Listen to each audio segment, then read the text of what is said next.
Okay guys, I'm on this project. Customer used to have some step lights underneath. They were 110, shorting out all the time.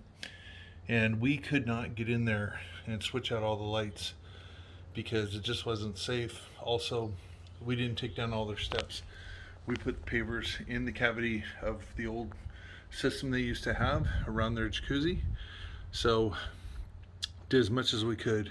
But I came up with an idea to take out the old light, cut a brick, and then set it in there, adhesive it in there, and then put some caulking around it, as well as some basically liquid concrete to make it look like grouting.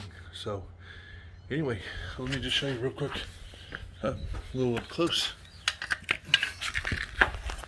So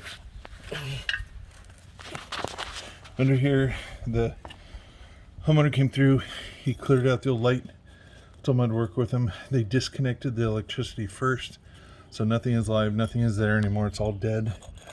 So I cut the piece to fit in there. Obviously this brick is not the same as the one from 1970 when the system was originally built, but just simply tap it in place, and then I'm going to put some liquid concrete in there as a grout, and I'm going to finish it up.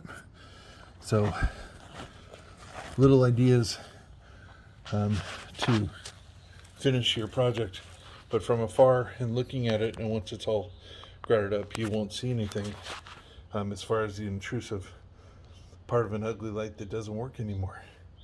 Anyway, trying to work with all projects, and here's one that I glued up a little bit earlier, and there's a brick holding it. I'll take you over to this one real quick. So from afar, this one under here, you can't see too well.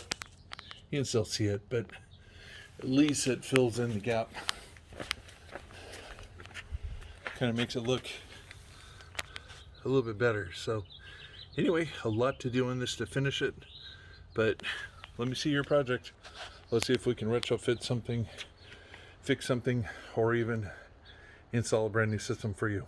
Anyway, Dave Pratt, 714-588-8634. I'm looking for your project. I'm out.